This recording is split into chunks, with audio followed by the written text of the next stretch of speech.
الرحمن الرحيم الحمد لله رب العالمين والصلاة والسلام على أشرف الأنبياء والمرسلين وعلى آله وصحبه أجمعين.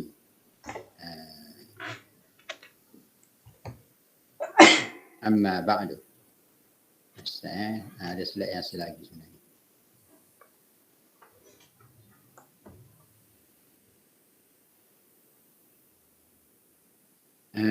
Nombor slide tu tersilap Yang 10 tu 11 sebenarnya. Yang 11 itu 10. Kenapa ada slide Nampak Nampak. Okey. Slide yang ke-11 tu sebenarnya yang 10 yang tersilap slide tersilap nombor.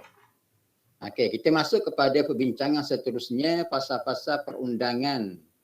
Pasal-pasal perundangan Islam yang berlaku sepanjang daripada zaman Rasulullah SAW sampai zaman kita. Kita masuk pada pasal yang pertama, pasal perundangan Islam, iaitu pasal perundangan di zaman Rasulullah SAW. Perundangan Islam di zaman Rasulullah dianggap sebagai zaman penubuhan. Kenapa kita panggil zaman penubuhan? Kerana zaman Rasulullah SAW bermula daripada dibangkit menjadi Rasul, itulah waktu di mana Islam diturunkan kepada Rasulullah, diwahyukan Al-Quran kepada Rasulullah. Bermula wahyu yang pertama dengan dengan surah Iqra, 5 ayat 1 hingga 5 ayat yang diturunkan kepada Rasulullah, bermaksud bermulanya penubuhan dan pembentukan syariat Islam ketika itu. Itu maksud dia. Kenapa dikatakan di zaman Rasulullah sebagai zaman penubuhan dan pembentukan? Kerana Islam bermula, Islam ataupun dengan maksud syariat Rasulullah SAW itu bermula dengan wahyu yang pertama yang diturunkan kepada Rasulullah. Apabila bermulanya wahyu, maka daripada titik itulah bermulanya penubuhan ataupun mengasaskan syariat Islam kepada umat Rasulullah SAW sampai akhir zaman. Dan bermula tarikh itulah titik permulaan syariat Islam dibentuk. Syariat Islam diterangkan, dihurai kepada masyarakat mengikut keperluan yang ada ketika itu. Itu yang dimasukkan penubuhan. Jadi perundangan di zaman Rasulullah SAW mula diasaskan, mula ditubuhkan ketika di Mekah, sebaik sahaja Rasulullah SAW dibangkit menjadi Rasul dengan perutusan ataupun dengan penurunan wahyu yang pertama. Okey. Bermula penurunan wahyu yang pertama bermaksud bermulanya pembentukan dan penubuhan perundangan Islam. Okey. Dan penubuhan perundangan Islam itu berakhir apabila Rasulullah SAW wafat di Madinah. Jadi tempoh perundangan di zaman Rasulullah SAW, kalau kita campur zaman Mekah dengan zaman Madinah, lebih kurang 23 tahun dan beberapa hari lebih kurang sikit lah. Jadi dalam tempoh 23 tahun itulah dipanggil tempoh pembentukan perundangan Islam yang merangkumi 2 fasal yang berbeza ataupun 2 bahagian yang berbeza. Bahagian yang pertama disebut sebagai zaman Mekah, perundangan Islam di zaman Mekah. Zaman Mekah itu sebab apa dibahagikan zaman Mekah dengan zaman Madinah? Kerana suasana masyarakat yang begitu ketara berbeza. Masyarakat di Mekah banding dengan masyarakat di Madinah, walaupun mereka tu di 2 tempat itu bangsa Arab semua, tapi bentuk kehidupan, bentuk akidah dan kepercayaan berbeza. Bila berbeza, maka penurunan Al-Quran, cara pensyariatan perundangan Islam ketika itu juga berbeza. Jadi asas perbezaan itu ialah kerana meraih keperbezaan masyarakat. Berbezanya sifat kehidupan penduduk di Mekah dan Madinah. Dan juga berbezanya kepercayaan masyarakat di Mekah dan di Madinah. Timbul persoalan kepada kita, kenapa Rasulullah SAW diutuskan di tanah Arab, di semenanjung tanah Arab? Kenapa tidak diutuskan Rasulullah SAW di Empire Rom di Iraq ataupun Empire Parsi di Iran? Kenapa? Kalau dilihat secara geografinya dan dilihat secara dari sudut pembangunan, Kalau Rasulullah dibangkit di negara Iraq lebih untung. Sebab di Iraq itu sudah ada tamadun. Tamadun pembangunan satu. Tamadun pertanian. Tamadun ilmu. Sudah ada lengkap. Kalau di Iraq, negara yang subur dengan pertanian. Dengan sebab ada dua sungai yang menjadi sungai yang menjadi sumber kepada pertanian. Yang kedua, tamadun ilmu, masyarakat yang ada di di Empire Rome, mereka sudah ada tamadun dari sudut ilmu, kehebatan dari sudut teknologi pertanian dan juga ilmu dari sudut ilmu akademik. Dengan ahli falsafahnya, dengan ahli kitabnya, dan di Rome terkenal dengan penguasaan ahli kitab. Penguasaan ahli kitab dan ahli kitab Nasrani menjadi rujukan utama kerajaan ketika itu. Jadi nak ayat pada kita, di Iraq itu sudah maju dari sudut akademik, sudut ilmu, maju dari sudut teknologi pertanian, maju dari sudut teknologi pembangunan. Tapi soalannya kenapa Rasulullah SAW tidak diutus di situ? Tapi diutus, dibangkit di Mekah, negeri yang tandus, kering kontan, tidak ada sumber kewangan, tidak ada sumber pertanian, dan sumber air pun agak terhad. Kita akan bincang lebih panjang. Begitu juga kenapa tidak diutuskan di Empire Parsi yang menguasai negara Iran. Kalau kita garis sekarang, kerana di Iran itu sudah ada tamadun ilmu, iaitu dikuasai ahli-ahli falsafah. Di Iran terkenal dengan beberapa tokoh-tokoh yang hebat, tokoh-tokoh ahli falsafah, cendekiawan dan sebagainya. Di Iran juga kerajaannya menganut agama Majusi yang menyembah api, yang menguasai sebahagian besar daripada negara ketika itu. Dan Majusi juga sudah ada tamadun ketenteraan sudah ada. Kerana Parsi dan Rum ni mereka berperang saban tahun. Boleh kata setiap tahun mereka berperang. Negara berjiran yang cuba menunjukkan penguasaan masing-masing terhadap negara-negara kecil yang lain termasuk Mekah dan Madinah. Jadi persoalan kita, apakah hikmah-hikmah yang terkandung di sebalik perutusan Rasulullah SAW di Mekah dan di Madinah ataupun di semenanjung tanah Arab? Kenapa tidak dibangkit di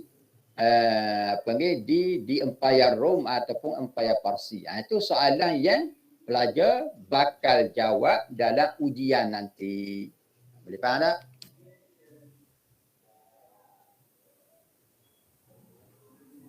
Boleh? Boleh Ustaz. Okey. Jadi Ustaz cuma Ustaz nak maklum, kadang-kadang soalan di dalam kuis atau ujian dia tidak ada di dalam slide. Nak ayat awal-awal ni. Nanti pelajar terpinggir-pinggir soalan ni mari dari mana? Soalan ini kadang-kadang soalan itu jawapannya adalah dalam bentuk huraian yang Ustaz sebut. Dan kadang-kadang jawapan itu perlu pelajar cari lebih awal. Macam contoh Ustaz sebut, apakah hikmah-hikmah yang terkandung di sebalik perutusan Rasulullah SAW di semenanjung tanah Arab, tidak dibangkit di Empire Rum dan Parsi? Jawapan itu tidak ada dalam slide. Tapi pelajar kena cari daripada awal lagi. Sebab minggu hadapan akan ada ujian. Ini tak malam awal ya. Okey, minggu hadapan ada ujian pada waktu kuliah begini hari Rabu pada minggu hadapan. Jadi soalan-soalan begini dan beberapa lagi soalan yang tidak ada dalam slide, tetapi soalan itu perlu difahami, perlu diambil di dalam kuliah atau jawapan itu pelajar kena cari sendiri. Okey, selesai dah. Boleh faham Ais? Faham Ustaz. Okey, baik. Terima kasih Mu'in. Okey. Sama-sama. Perundangan di zaman Rasulullah SAW, zaman Mekah. Di zaman Mekah selama 13 tahun. 13 tahun dikira daripada mana? Mula-mula Rasulullah dibangkit menjadi Rasul. Mula-mula dibangkit menjadi Rasul ialah ketika mana diturun wahyu yang pertama. Bilakah wahyu yang pertama diturunkan? Itu pelajar kena cari, tidak ada di dalam slide. Jadi tarikh tepat disebut 610 Masihi. Maksudnya kalau soalan bilakah bermulanya perutusan Rasulullah SAW ataupun bilakah tarikh tepat bermulanya perundangan Islam di Mekah? Tarikhnya bermula apabila Rasulullah SAW dilantik menjadi Rasul. Bila bermulanya? bermulanya menjadi rasul apabila diturunkan wahyu yang pertama yang bermula dengan surah Al-Qalam. Iqra bismi rabbikal ladzi khalaq. Turun ayat itu, maka bermulanya fasa perundangan Islam di Mekah yang dianggap sebagai fasa penubuhan dan pembentukan. Kalau ikut tahunnya 610. Kalau ikut wahyu, iaitu wahyu yang pertama. Okey. Selama 13 tahun tempoh perundangan di zaman Mekah. Manakala zaman Madinah bermula 10 tahun. Dan 10 tahun itu bermula dari mana? Bermula sebaik saja Rasulullah SAW bersampai ke Madinah. Bila berhijrah ke Madinah, dan tarikh itulah pada 12 Rabiul Awal itulah bermulanya tarikh di hari pertama 10 tahun perundangan Islam di zaman Madinah. Dan dia berakhir dengan kewafatan Rasulullah SAW pada 12 Rabiul Awal. Itu dipanggil tarikh tepat. Dan tarikh ini tidak ada dalam slide, tapi hanya disebut dalam ucapan ataupun pelajar perlu cari maklumat tambahan tersebut. Okey, itu Ustaz maklum awal-awal ya. Jadi Ustaz maklum awal-awal sekali lagi, ada beberapa perkara yang ataupun bakal soalan yang dijawab oleh pelajar nanti tidak ada di dalam slide, tetapi pelajar kena cari maklumat tambahan yang berkaitan dengan slide yang kedua yang kita bentang dulu sampai kepada slide yang ke-9. Itu pelajar kena cari maklumat tu ya. Kerana minggu depan kita akan ada ujian berdasarkan slide tersebut dan maklumatnya kadang-kadang pelajar kena cari, kadang-kadang maklumat itu apa yang Ustaz sampaikan dan kadang-kadang maklumat itu ada di dalam slide itu sendiri. Okey, selesai masalah. Jadi perundangan zaman Rasulullah dibahagi kepada dua kategori. Okay. Kemudian kita bincang perundangan di zaman Mekah. Kenapa perlu dibincang perundangan di zaman Mekah? Kerana perundangan di zaman Mekah ni agak berbeza dengan perundangan di zaman Madinah. Kenapa berbeza? Berbeza ni ada beberapa pertama. Pertama, kerana melihat kepada bentuk kehidupan bangsa Arab di Mekah. Kalau di Madinah, dia negara subur. Mekah negara kering kontang. Tidak ada sumber ekonomi yang kuat. Jadi, pertama kena bincang rupa bentuk kehidupan bangsa Arab. Sebab apa? Kerana rupa bentuk itulah yang menjadi asas utama. Syariat Islam diturunkan di Mekah secara berperingkat dan juga ciri-ciri perundangan di zaman Mekah dipengaruhi oleh bentuk kehidupan bangsa Arab. Oleh kerana kehidupan bangsa Arab di Mekah itu dikategorikan sebagai kehidupan secara jahiliah. Kehidupan masyarakat jahiliah, apakah yang dimasukkan dengan jahiliah dia akan sebut nanti. Jadi perundangan di zaman Mekah perlu ataupun diturunkan seiring dengan membaik pulih ataupun membentuk semula kehidupan manusia bangsa Arab di Mekah supaya unsur-unsur jahiliyah itu dihapuskan. Kita akan bincang nanti. Yang ketiga, hikmat. Kenapakah ayat Al-Quran di peringkat Mekah? Begitu juga ayat Al-Quran di peringkat Madinah diturunkan secara berperingkat sedikit demi sedikit. Bermula dengan surah Al-Qalam ayat 1 hingga 5 sampai di penghujung kehidupan Rasulullah di Madinah diturun ayat secara sedikit demi sedikit. Kenapa? Soalan dia kenapa itu juga perlu dijawab dan dicari jawapan oleh pelajar. Sebab itulah dia slide ini sifat dia PowerPoint. Jadi kita bincang point. Powernya kena cari. Pointnya ada tapi powernya kena ditambah oleh pelajar dan juga mungkin Ustaz tambah sikit-sikit. Dan yang keempat, ciri-ciri ayat Makkiyah. Kita nak kenal. Ini ayat yang diturunkan di Mekah. Kenapa ayat itu diturunkan di Mekah? Kenapa ayat ini tidak diturunkan di Madinah? Maka ada hikmat, ada ciri dan ada sifat-sifat yang kita boleh kenal. Ayat gini, ini ayat Mekah ni. Sebab apa ayat Mekah? Sebab dia gini. Dah gitu dah. Okey.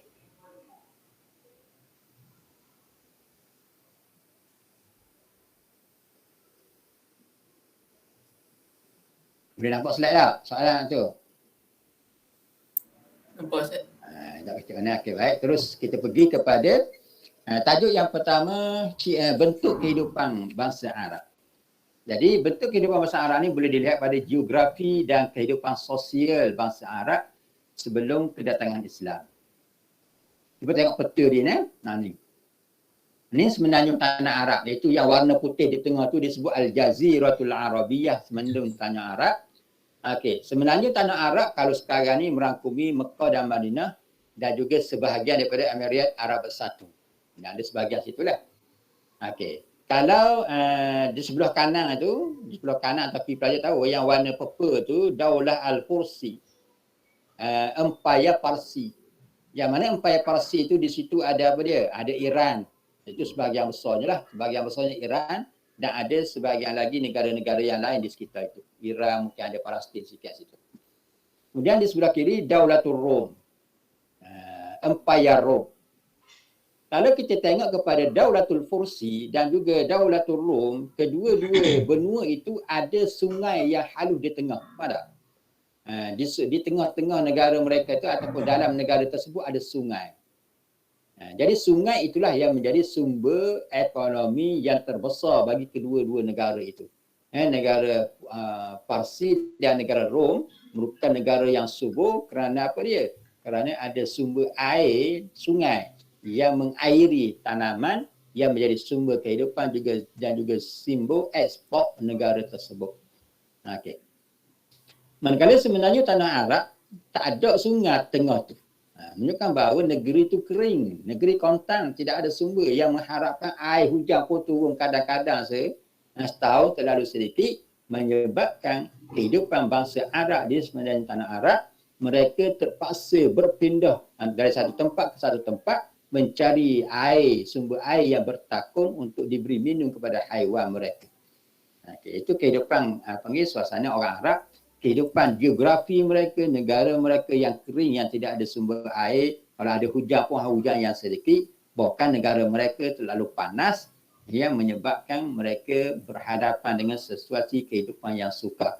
Tiba-tiba Rasulullah sallallahu alaihi wasallam diturunkan di sini, diutus menjadi rasul di sini.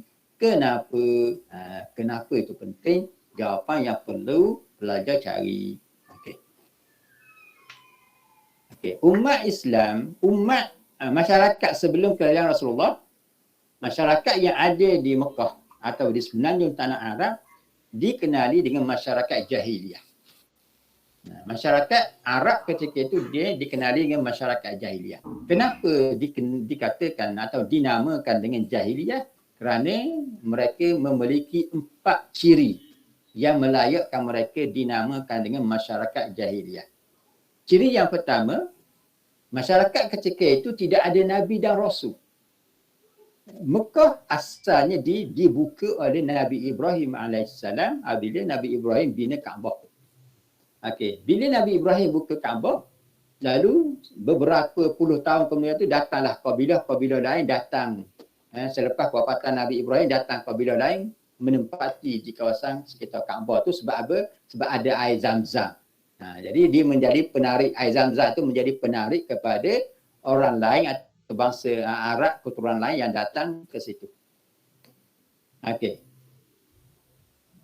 Jadi bila dah kewafatan Nabi Ibrahim AS dan juga anaknya Ismail, menyebabkan wahyu ataupun ajaran Islam ataupun ajaran Allah Ta'ala itu terputus untuk masyarakat di situ. Lama kelamaan barulah dibangkit Rasulullah sallallahu alaihi wasallam. Tapi sebelum dibangkit Rasulullah, masyarakat itu sudah pun menyeleweng daripada agama Nabi Ibrahim yang asal. Nabi Ibrahim bawa Islam juga. Antaranya ada cara ibadat haji yang diasaskan oleh Nabi Ibrahim. Tetapi kaedah-kaedah dan cara ibadat haji itu telah diubah dan dipindah oleh masyarakat Arab kerana berlalu masa yang jauh daripada agama asal. Lalu antara kalau zaman Nabi Ibrahim ada juga tawaf di Kaabah. Tawaf dengan cara yang ditetapkan oleh Allah Taala. Tapi oleh kerana lama kelamaan masyarakat makin jauh dengan Nabi Ibrahim dan Nabi Ibrahim telah wafat, ajaran Nabi Ibrahim telah dipindah, akhirnya ada sebahagian daripada masyarakat Arab yang melakukan tawaf Sambil tawaf, mereka menyembah berhala. Sedangkan Nabi Ibrahim tidak mengajar mereka menyembah berhala. Satu. Ada juga yang tawaf dalam keadaan berbogel kerana mereka bangga dengan ciptaan tubuh mereka dan mereka mempamerkan kepada orang lain. Dan mereka menganggapkan itu sebagai suatu seni kehidupan. Jadi mereka telah merubah bentuk ibadat haji yang diasaskan oleh Nabi Ibrahim AS. Itu nak ayat kepada kita. Zaman Arab Jahiliyah di Mekah, zaman yang tidak ada Nabi dan tidak ada Rasul yang memandu mereka, apatah lagi tidak ada kitab suci yang dijadikan panduan. Sebab itulah mereka dianggap sebagai zaman Jahiliyah yang tiada Nabi dan tiada kitab yang dijadikan rujukan hidup. Itu yang pertama. Yang kedua, masyarakat Arab dianggap dan dikenali dengan masyarakat Jahiliyah kerana mereka tidak mempunyai tamadun ataupun peradaban ataupun peraturan hidup yang tersusun. Mereka tidak ada sumber perundangan, bahkan gaya hidup yang primitif, gaya hidup yang mundur. Sebab apa kita kata mundur? Kita dah sebut tadi, negara Arab sebenarnya tanah Arab itu dikenali dengan semenanjung yang gersang, tidak ada air, tidak ada sumber tanaman. Jadi kehidupan mereka dalam keadaan terdesak itu, tertekan itu, mereka terpaksa mencari kehidupan melalui sumber-sumber air. Kalau di kota Mekah itu sendiri dipenuhi dengan bukit-bukit batu. Bukan negara kita macam negara kita ni bukit tanah. Dia boleh dihancurkan dengan excavator dan sebagainya. Tapi negara Arab ni bukit mereka bukit batu. Tak ada tumbuhan pun atas tu. Kita ada kat hutang-hutang, dia tak ada. Tak ada pokok nak tumbuh. Jadi menyebabkan bila mereka hidup secara tanpa peradaban, tanpa tamadun, tanpa pembangunan, sama ada pembangunan fizikal atau rohani, maka kehidupan mereka memang rosak. Kehidupan yang mana apa-apa peraturan hanya datang daripada orang yang kaya dan bangsawan. Orang berkuasa adalah golongan bangsawan.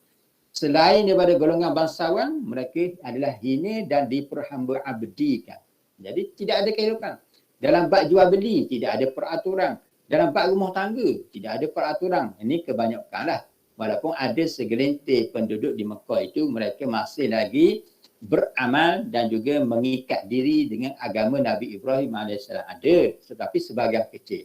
Yang menguasai masyarakat Mekah adalah masyarakat yang jahiliyah, golongan bangsawan yang bermaraja-raja. Mereka menjadikan apa-apa yang bertepatan dengan nafsu mereka sebagai peraturan dan undang-undang yang menguasai di Mekah itu. Okey, yang ketiga, zaman ini zaman yang tidak ada akhlak, yang dikuasai dengan akhlak ataupun budi pekerti yang buruk. Antara budi pekerti yang buruk itu apa dia? Ialah membunuh anak perempuan. Itu perangai dia. Meminum arak. Minum arak ni ibarat minum air suam ataupun teh tarik setiap hari kita minum tu lah. Itu arak. Mabuk arak, ketagihan arak itu menjadi suatu amalan harian. Amalan harian wajib masyarakat Arab ketika itu.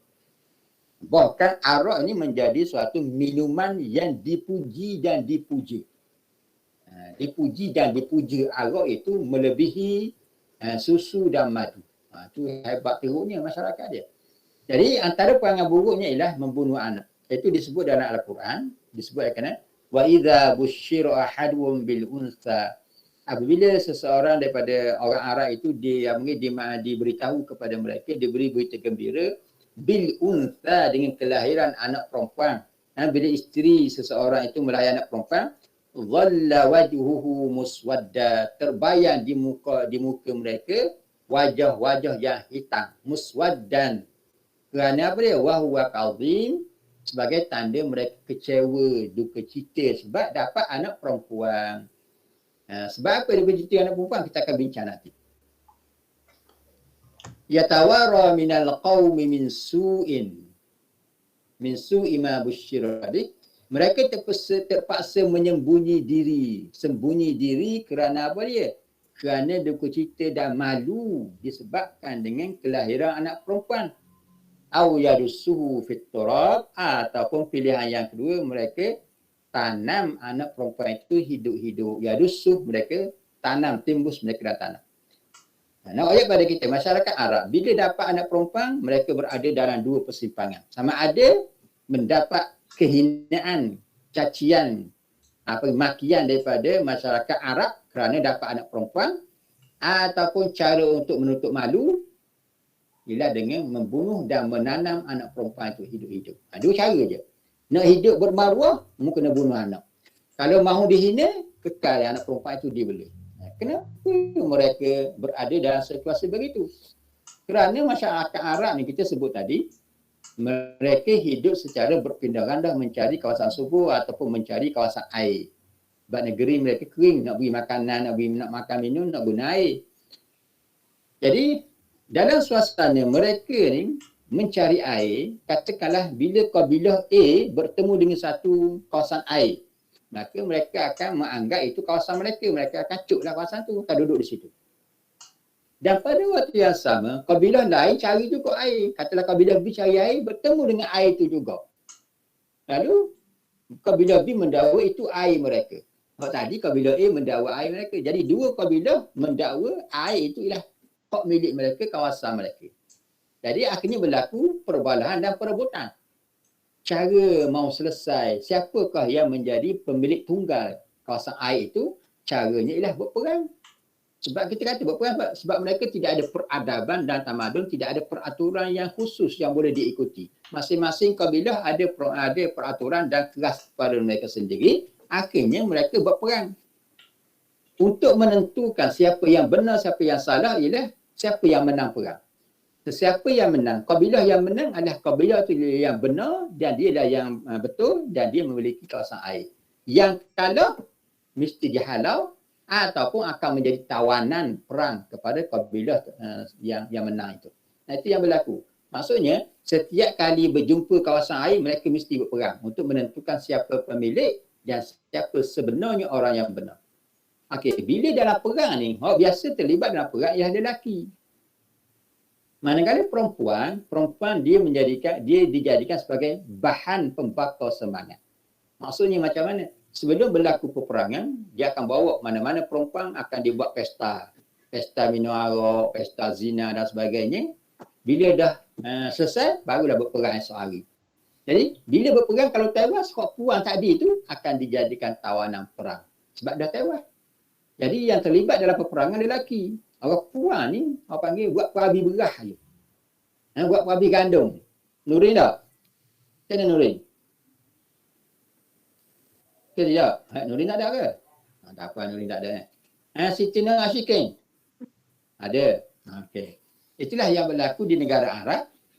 Bila perempuan dianggap sebagai tukang sorok dalam sukan. Gitu lah. Kalau dalam sukan tukang sorok yang pakai bunga, pakai skirt itulah. Kalau dalam cerita-cerita Mak Saleh kan.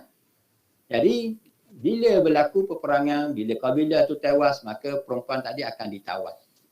Sebab itulah, masyarakat Arab mereka berasa malu kalau dapat anak perempuan. Sebab apa? Mereka nampak dah. Anak puan ni akan jadi barang tawanan hamba abdi. Satu. Yang kedua akan dijadikan sebagai bahan untuk pemuas nafsu. Itu yang berlaku negara Arab. Orang puan dulu di zaman negara Arab memang kerja dia memuaskan nafsu lelaki. Jadi tidak ada nilai dalam masyarakat. Hanya segelintir yang mengiktiraf wanita. Sebab itulah masyarakat Arab merasa hina kalau ada perempuan. Bahkan kehidupan mereka yang penuh dengan zina. Bahkan perempuan di zaman itu dijadikan sebagai alat untuk pemuas nafsu laki-laki sahaja. Tidak ada nilai dia dalam masyarakat. Cuma bila Islam datang, barulah Islam membaik pulih semula wanita ketika itu. Okey, sebab itulah yang kita kata tadi. Kenapa masyarakat Arab merasa hina dengan sebab kelahiran anak perempuan? Kerana mereka sudah dapat melihat masa depan perempuan itu sama ada mati begitu ataupun menjadi hamba abdi ataupun menjadi bahan pembuah nafsu lelaki ataupun golongan bangsawan. Yang keempat, ciri jahiliahnya ialah kerana masyarakat Arab mereka tidak ada ilmu, tidak ada kemampuan untuk membaca dan menulis. Bahkan mereka hanya bergantung kepada kehidupan berdasarkan pengalaman hidup. Membaca menulis tak banyak. Yang ada hanya segelintir sahaja. Biasanya kemampuan membaca dan menulis hanya dimiliki oleh golongan-golongan bangsawan atau kaya sahaja. Manakala rakyat bawah biasanya menjadi buta huruf dan sentiasa berada dalam tekanan kehidupan. Okey. Walau bagaimanapun, dalam keadaan jahiliahnya masyarakat Arab, mereka ada beberapa sifat-sifat yang baik dan kehebatan tersendiri yang tidak ada pada masyarakat lain. Contohnya, masyarakat Arab ni mereka mempunyai kepakaran dan kehebatan untuk mengenali seseorang. Orang Arab ni dia boleh kenal, boleh cam seseorang itu, boleh mengenal pasti identiti seseorang dengan melihat tapak kaki yang ada ataupun bekasan tapak kaki yang ada di padang pasir. Kita ambil contoh, kalau kita berjalan di tepi pantai tanpa pakai kasut, kita pakai kaki ayam, jalan kaki ayam, kan dia ada tapak kaki kan. Agak-agak kita kenal ada tapak kaki siapa. Kita tak kenal. Nah, kita boleh bertukar antara tapak kaki anjing dengan tapak kaki kucing. Sebab lebih sama. Begitu tapak kaki, kita tahu ni tapak kaki perempuan atau lelaki. Kata kalau jalan di padang dia di tepi pantai. Begitulah orang Arab, di negara Arab dia ada padang pasir. Mana-mana orang yang lalu di padang pasir, orang Arab dia boleh kenal. Ni tapak kaki, ni pendatang, ni orang musafir. Ni bukan tapak kaki orang tempatan. Dia boleh kenal. Bukan dia boleh kenal, tapak kaki ni datang daripada kabilah ni, bukan kabilah kita. Itu kehebatan yang ada pada orang Arab. Mereka boleh membaca tapak kaki, walaupun tapak kaki itu sudah tenggelam dalam padang pasir, hanya tinggal bekasan yang sudah ada 2-3 hari. Mereka masih boleh kenal lagi. Itu kehebatan orang Arab, tidak ada kepada orang lain. Jahiliah mereka sekalipun, mundur mereka, tapi mereka ada kehebatan dari sudut apa dia? Akal yang sihat, kekuatan ingatan dan juga pengalaman hidup yang hebat. Okay. Itu dipanggil jahiliahnya masyarakat tersebut. Lalu diutuskan Rasulullah SAW dan diasaskan syariat Islam di Mekah. Jadi macam mana nak bentuk masyarakat yang sebegitu rupa teruk untuk menjadi satu masyarakat yang hebat. Maka Islam telah membuktikan bahawa syariat Islam ni boleh membentuk manusia menjadi seorang yang begitu hebat. Sehingga orang Arab yang asalnya jahiliah boleh menguasai negara dunia hampir 1000 tahun lebih. Itu kehebatan dia. Itu kita bincang dalam sejarah, perundangan sejarah Islam itu sendirilah. Okay. Kehidupan Arab jahiliah sebelum Islam. Okay. Dunia Arab sebelum kedatangan Islam dikuasai oleh Empayar Rom pasti. Yang kita sebut tadi ada 2 empayar besar. Empayar besar ni sentiasa berperang untuk menguasai semenanjung tanah Arab. Sebab di semenanjung tanah Arab ada yang dipanggil Kaabah, yang menjadi tempat tumpuan tahunan masyarakat. Jadi Rom dan Parsi cuba menyebar pengaruh ke dalam semenanjung tanah Arab. Walau bagaimanapun kedua-dua empayar itu tidak boleh menguasai negara Arab itu. Sebab apa? Sebab orang Arab ni mereka fanatik dengan kabilah. Setiap kabilah mereka mempunyai peraturan dan juga peraturan dan gaya hidup sendiri. Tidak boleh dipengaruhi ataupun diganggu gugat oleh mana-mana kabilah atau mana-mana empayar. Sebab itulah Rom Parsi walaupun cuba menguasai tanah Arab, sebenarnya tanah Arab tak mampu. Kerana orang Arab itu sendiri. Sifat orang Arab itu dia tidak boleh menerima unsur bangsa lain masuk ke dalam kehidupan mereka. Itu nak ayat fanatiknya orang Arab dan memang kerasnya mereka sehingga menolak segala budaya luar daripada masyarakat mereka.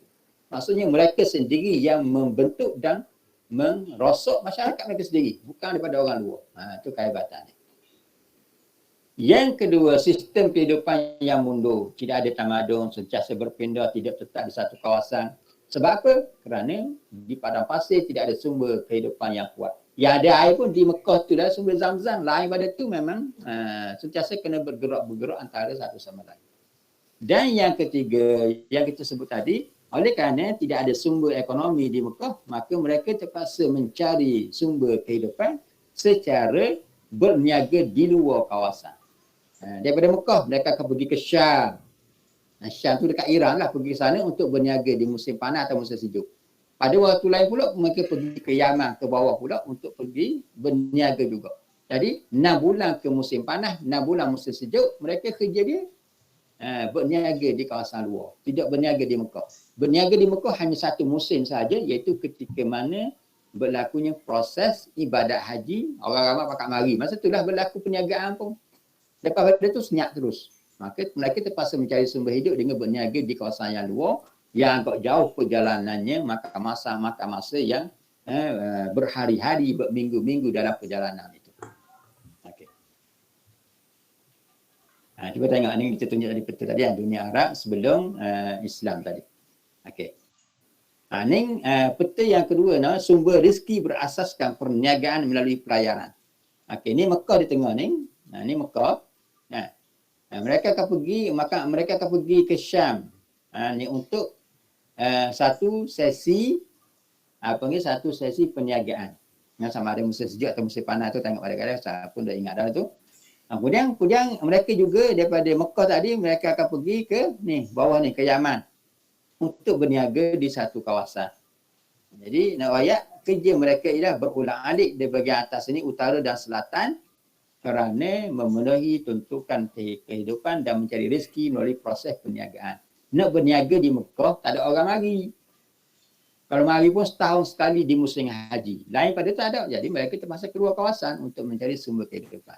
Jadi kehidupan mereka terpaksa bergerak, berpindah dari satu tempat, menyebabkan mereka tidak ada masa lagi untuk mendapat ilmu, membina tamadun dan sebagainya. Itu suasana orang Arab ketika itu. Maksudnya kehidupan yang agak sukar. Tiba-tiba Islam dan Rasulullah dibangkit di situ. Itu suatu benda yang memang mengagumkan. Kenapa Allah Ta'ala tidak bangkit Rasul di Eropah, tidak bangkit di Rum Parsi? Itu ada ikram besar yang pelajar kena cari jawapan dia.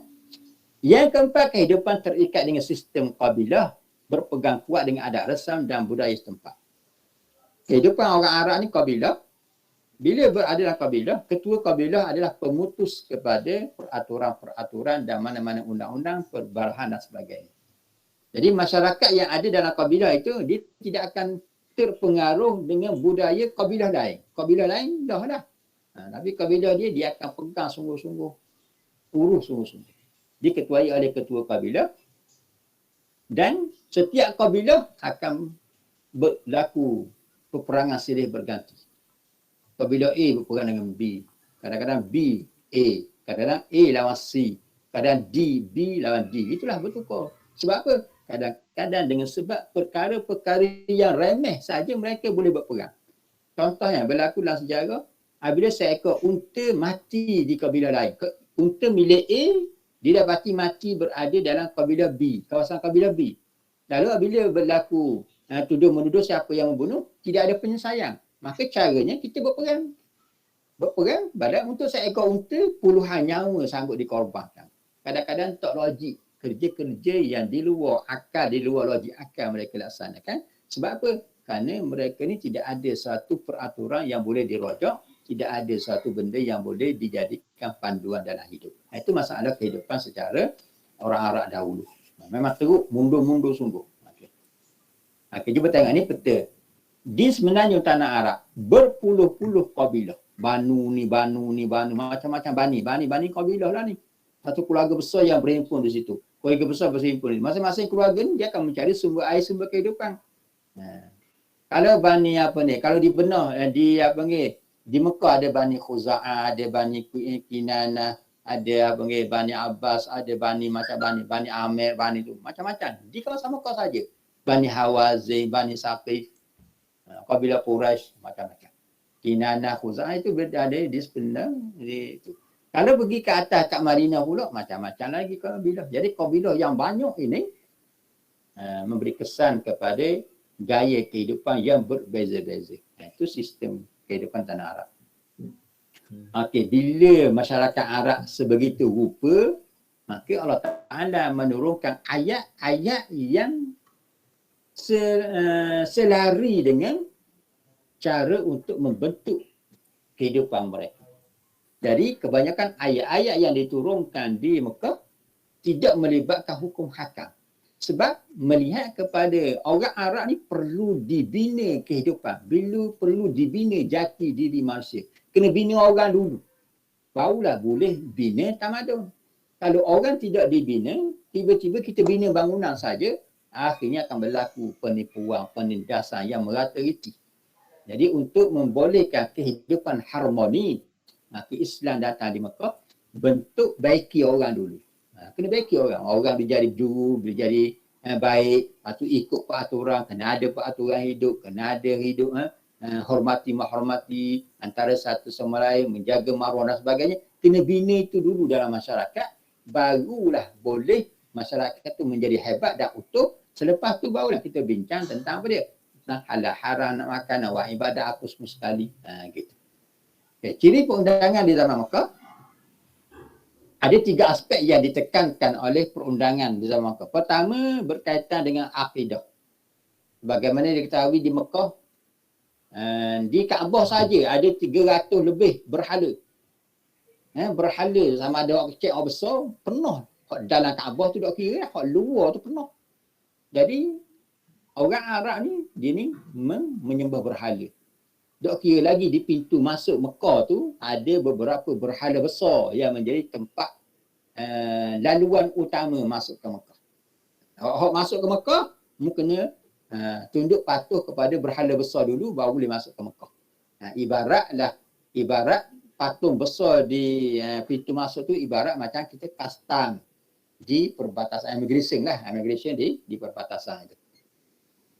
Jadi perkara yang pertama jadi fokus perundangan di zaman Mekah ialah membentuk akidah. Sebab akidah mereka rosak, tidak ada akidah yang betul. Yang kedua, pembentukan dan pengislahan akhlak. Kita sebut tadi akhlak buruk yang ada pada masyarakat, suka berperang, suka menindas, berlakunya perzinaan berleluasa, minum arak dan sebagainya, macam-macam benda-benda yang teruk. Dan yang ketiga, mengislahkan semula sosial kehidupan. Hubungan perniagaan, hubungan kejiranan, hubungan masyarakat kena baik pulih lagi.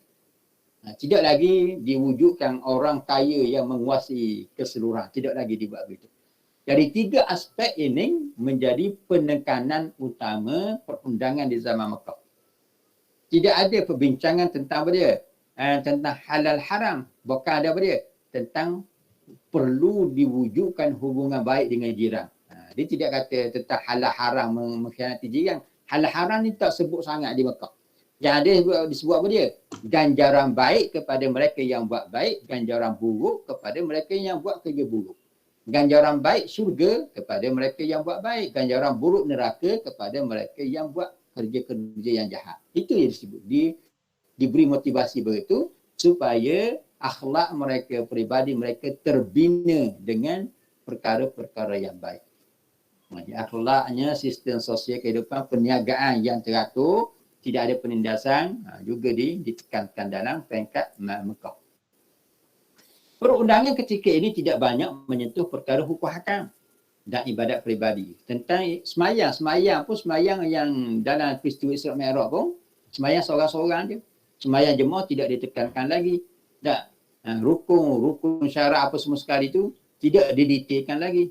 Begitu juga bab puasa, bab apa lagi, macam-macam bab air semayang, bab semua sekali, penekanannya tidak sebagaimana di Madinah.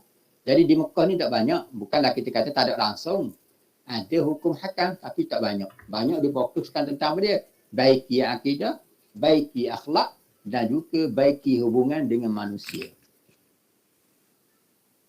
Boleh tengok ya? Kita ada kalau di peringkat Mekah. Ni orang bahasa Arab, tak baca bahasa Arab, tak baca Arab, boleh baca sendiri ya. Tak boleh yang Melayu.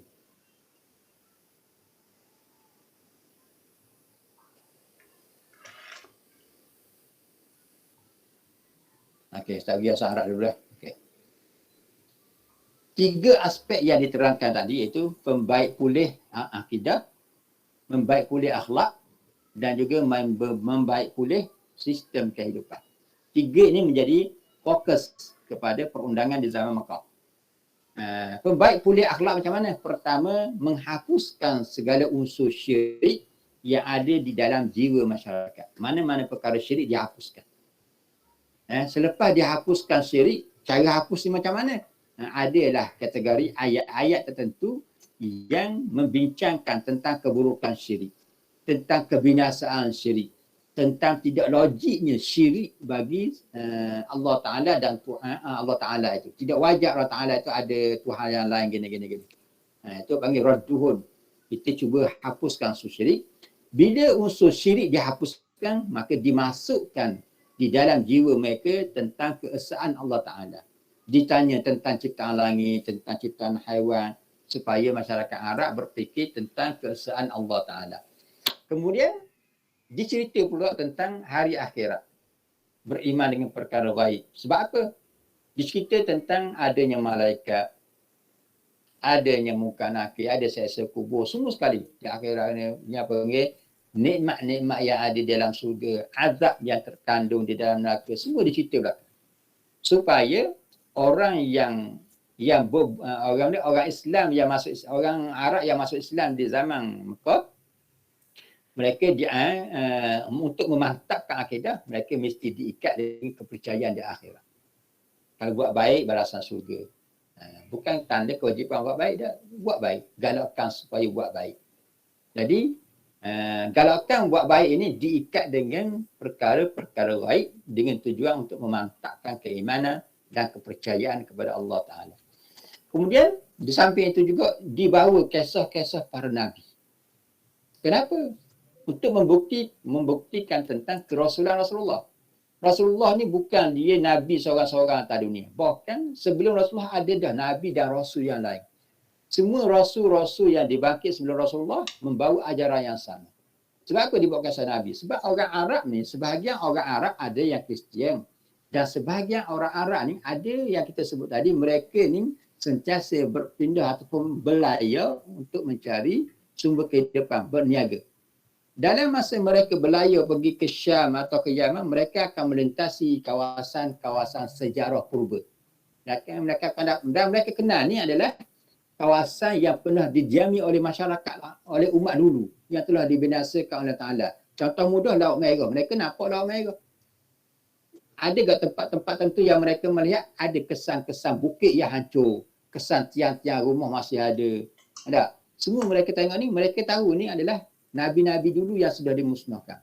Cuma cerita detail mereka tak tahu. Tiba-tiba Rasulullah SAW menceritakan kisah-kisah umat dulu ni melalui Al-Quran, menyebabkan mereka kagum. Macam mana Rasulullah boleh tahu? Sedangkan Nabi tak pernah pergi belajar mana-mana tempat.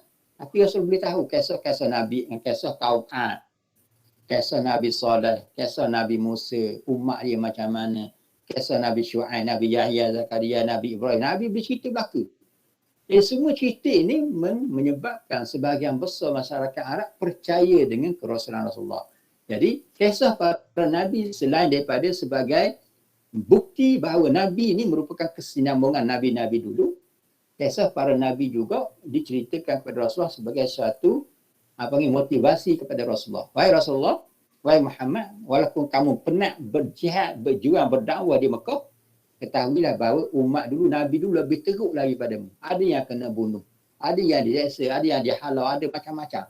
Jadi kisah para Nabi ini untuk memantapkan jiwa Rasulullah di samping menjadi motivasi dalam perjuangan Rasulullah.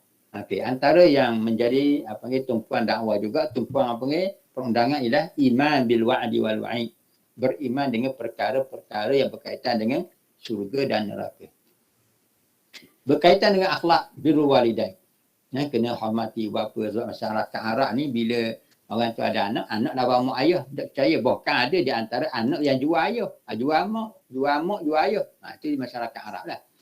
Ada muqatil banat, larangan daripada membunuh anak perempuan. Sebab menjadi amalan sebagian besar orang Arab. Ikramud duyuf, menanam sifat memuliakan tamu. Mana-mana orang Islam ataupun mana-mana orang bertamu di rumah kita kena muliakan. Dan memberi makan orang miskin. Sebab apa? Memberi makan sebab masyarakat Arab, golongan kaya sentiasa menindas golongan miskin.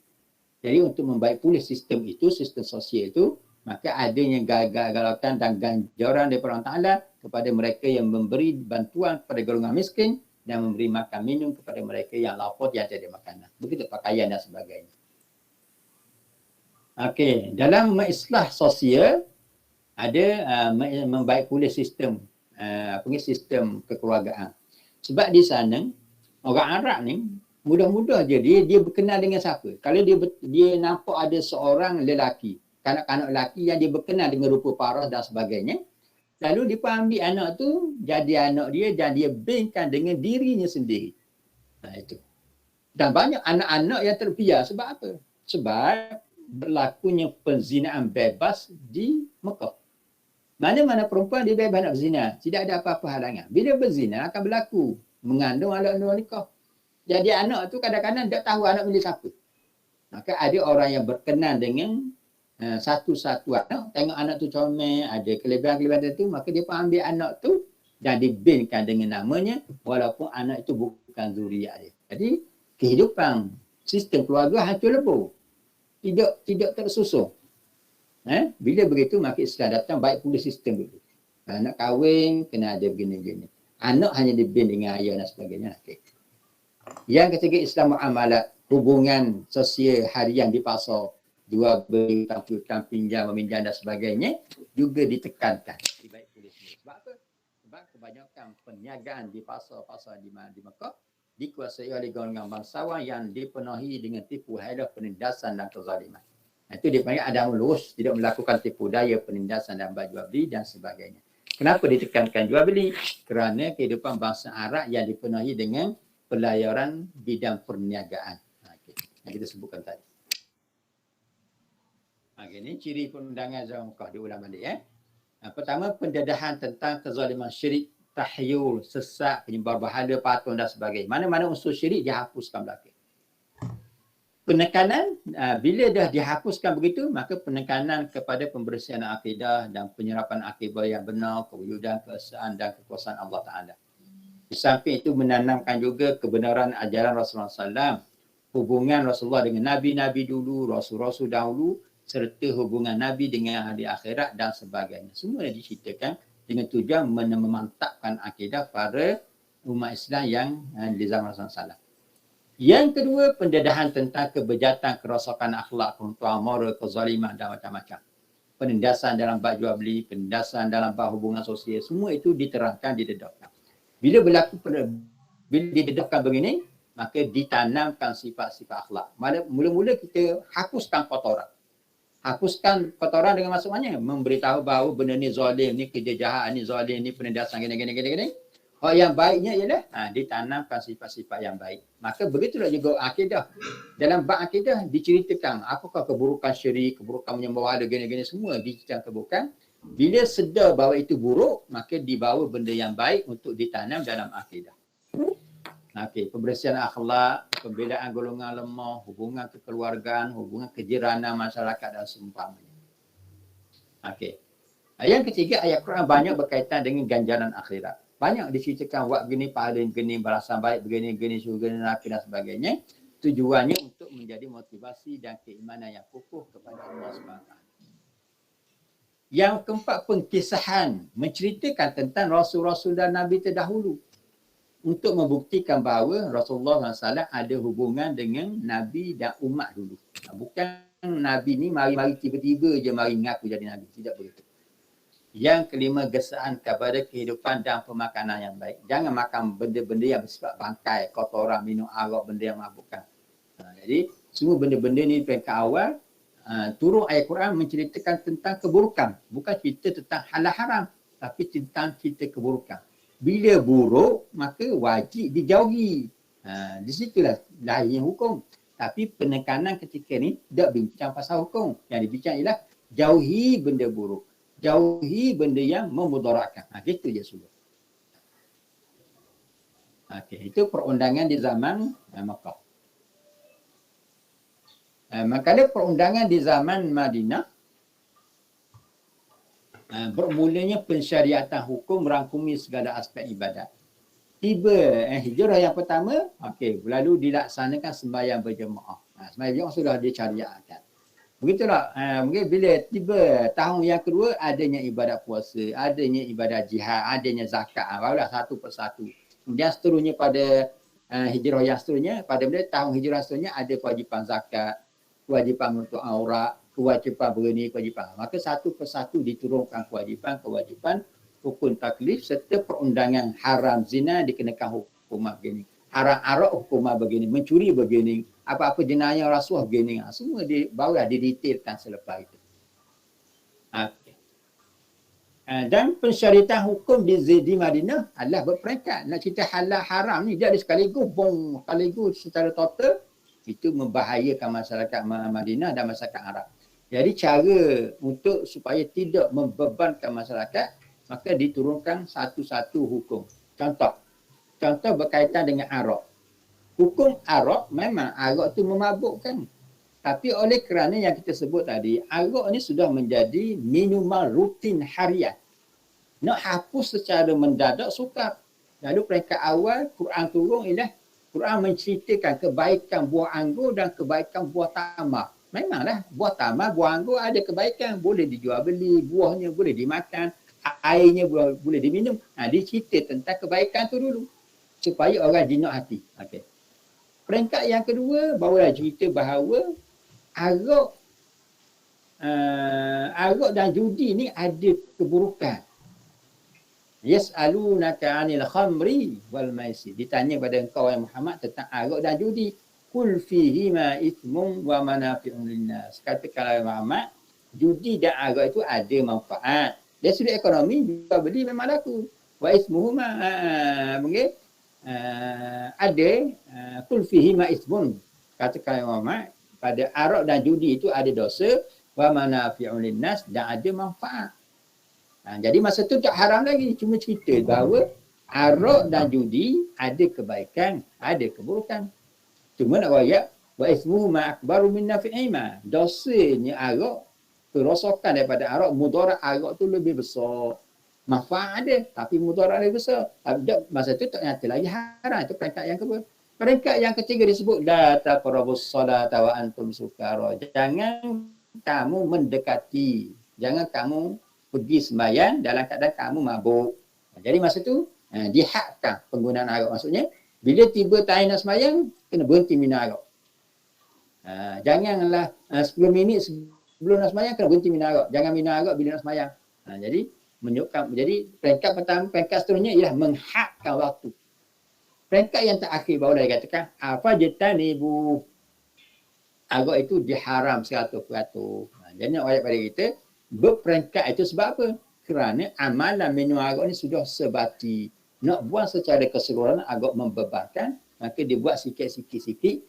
Agak ada unsur ringan untuk berpindah dari satu hukum pada hukum yang lain. Okay. Itu ayat pada kita secara peringkat. Dan juga pensyaratan hukum di zaman Mekah, zaman Madinah ini berasaskan peristiwa. Al-Quran tak turun sekaligus. Dah tempoh 10 tahun turun sekaligus. Dah, dia turun sikit-sikit. Sikit-sikit itu berasaskan peristiwa. Kalau berlaku peristiwa ni, Rasulullah SAW tidak ada jawapan, wahyu turun. Berlaku peristiwa lain pula, turun wahyu. Berlaku peristiwa lain, turun wahyu. Begitulah. Jadi wahyu turun silih berganti bila ada berlakunya peristiwa-peristiwa baru. Begitu juga kadang-kadang datang soalan daripada para sahabat ataupun soalan daripada golongan kafir di Madinah. Tanya Rasulullah begini-begini, apakah jawapannya? Tanya begini-begini, apa jawapan dia? Jadi ayat Quran turun menceritakan jawapan daripada soalan. Contoh soalan, yas'alunaka 'anil mahid. Mereka tanya engkau Muhammad tentang darah-darah wanita, tentang perempuan yang kedatangan bulan. Mereka tanya, sebab apa? Sebab dalam masyarakat Arab ini, mana-mana perempuan yang kedatangan bulan, maka perempuan itu wajib dihadau di pulau. Sebab mereka ni kotor, najis. Mana boleh najis ni duduk dekat kita, bergaul dengan kita, berada dalam rumah, tak layak. Bahkan tidak boleh makan bersama dalam satu pinggan atau satu hidangan. Jadi masyarakat Arab mengandalkan bahawa perempuan yang kedatangan bulan, mereka ni najis, kotor dan pengotor, wajib diasingkan. Maka perempuan yang kedatangan bulan diasingkan dalam bilik, tidak boleh keluar kecuali mereka bersih dan suci. Itu amalan orang Arab, bangsa Arab jahiliah. Bila Islam mari, jadi sahabat pun tanya, dah macam mana dengan perempuan haid? Macam mana hubungan kami dengan perempuan itu? Nabi kata, kul huwa azan. Dan menjadi amalan orang Arab juga, mereka menyetubuhi isteri-isteri yang datang bulan. Itu juga amalan juga. Jadi benda-benda seumpama ini bersifat penderaan kepada wanita. Lalu sahabat tanya, wahai Rasulullah, macam mana keadaan perempuan yang datang haid, Nabi kata kul huwa adzan. Katakanlah darah yang datang yang keluar daripada kemeruang perempuan itu adalah merupakan sesuatu yang azan yang membawa penyakit. Tapi bukanlah perempuan tu bawa penyakit dah. Darah tu kotor. Jangan dekati perempuan ketika dia haid. Itu nak ayat itu. Fa'tazilun nisa fil mahid, maka hendaklah kamu jauhi daripada bersetubuh, daripada menyetubuhi wanita ketika haid. Itu nak ayat situ. Sebab perangai orang Arab ni dok kira haid ni gomor belaka. Macam lembu kambing tu. Itu merupakan suatu penderaan kepada kaum wanita. Itu nak ayat pada kita bahawa pensyariatan hukum di zaman Madinah berasaskan peristiwa. Itu yang pertama. Yang kedua berasaskan soal jawab. Dan yang ketiga diturunkan tanpa peristiwa atau tanpa soal jawab. Itu ada juga. Tapi kadang-kadang. Tak banyak. Banyak ni hukum berkaitan dengan peristiwa dan soal jawab.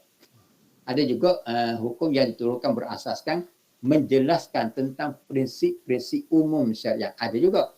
Okay. Jadi, nak wajib pada kita bahawa pensyariatan perundangan Islam di Madinah lebih kepada berperingkat kerana meraihkan suasana amalan masyarakat di samping meraihkan syariat itu sendiri yang tidak bersifat membebankan umat dia. Yang keempat, mendedahkan perilaku golongan munafik. Kalau di Mekah mendedahkan perilaku perangai jahat golongan musyrikin. Tapi kalau di Madinah ayat Quran bahkan ada surah khusus yang dipanggil surah Al-Munafiqun, menceritakan perangai buruk golongan munafik. Yang kelima, membongkar kejahatan dan penipuan golongan ahli kitab. Di Madinah banyak golongan ahli kitab, Yahudi dan Nasrani. Jadi mereka bertembung, berlawan dengan Rasulullah SAW dari sudut hujah dan kitab mereka. Lalu Al-Quran menceritakan bahawa perangai jahat golongan Yahudi, Padri Yahudi dan Perikri Kristian, mereka ni mengubah kitab-kitab mereka dan menyembunyikan kebenaran daripada pengikut. Dan yang keenam, pensyariatan mempertahankan tanah air. Bila dah berhijrah ke Madinah dan Rasulullah mengasaskan negara Madinah dengan undang-undang, dengan siap dengan undang-undang dan perlembagaan, maka dia menjadi tarikan atau menjadi iri hati kepada masyarakat luar daripada sebenarnya tanah Arab. Lalu mereka mengancam keselamatan dan kedaulatan negara Arab.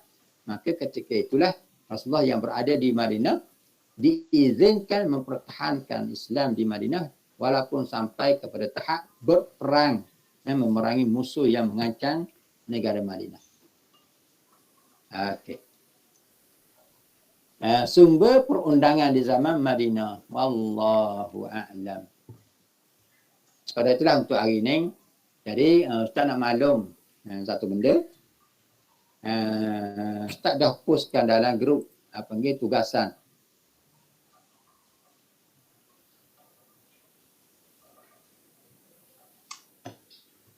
Tengok dalam grup tugasan.